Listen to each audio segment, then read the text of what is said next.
Hi, y'all. I'm Casey Terhorst. I'm in the biology department, and I loved grad school, but I also recognize that it was a really stressful experience. And so I want to talk about some ways you can manage that stress as you start to apply for graduate school.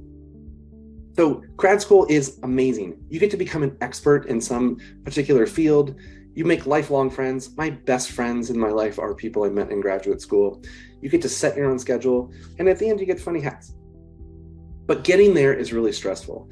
It's a major life change, often with little notice. You might be asked to pick up and move 2 or 3 months from now, maybe across the country, and that's a stressful thing to have to think about.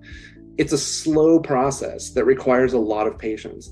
There's this hurry up and wait mentality that can be stressful. And sometimes we never hear back. Sometimes we email potential advisors and they never get back to us. And so that's frustrating because it leads to lots of unknowns. We don't know if we're going to get admitted to grad school. We don't know what the funding situation is going to be like. We don't know where we're going to live. And so that's all really stressful. And you only get the funny hats at the end. It's also really competitive. It's naturally competitive, and it's natural to compare yourself with other people. And what's also stressful too is that sometimes you have to be happy for people who had success that you might not have had. Someone might have gotten into a school where you thought you should have been admitted to that school. And we don't know why that is. And so that can be inherently stressful. So, how do we make these applications a positive experience? Well, we need to turn stress into stress management.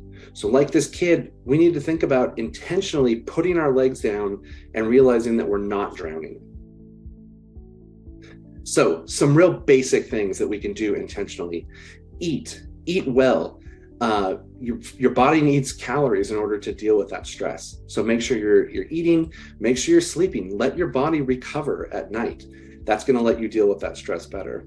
And that's going to let you stay healthy. And part of that staying healthy is exercising as well.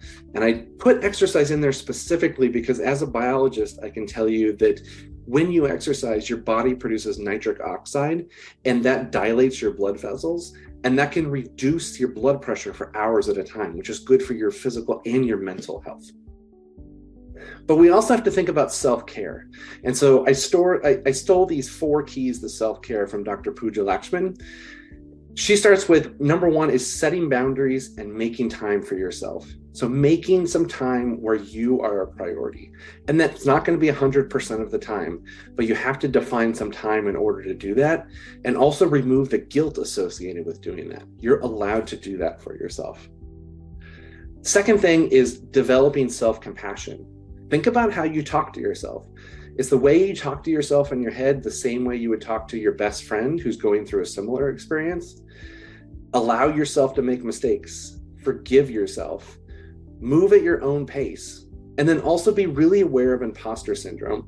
So we often think about that we know a little bit of information and the whole world around us knows everything else. And in reality, what's happening is that we know some piece of information and lots of people around us know a little bit of information. And so we perceive that as everyone knowing everything, but that's not the case.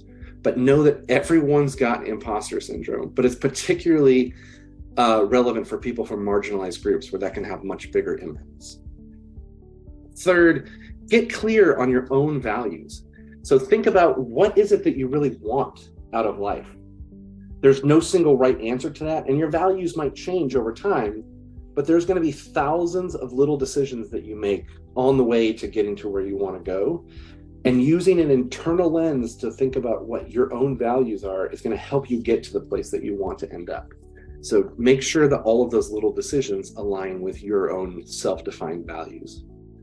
And then finally, this is power. This self-care is power. And so if you have the privilege to do this, pass it on to other people too. Take that power and pass it on to those in your community, because it's going to not only empower those in your community, but it's going to empower yourself as well. And then the last thing is make sure you celebrate the accomplishments amidst all this stress, especially the little ones.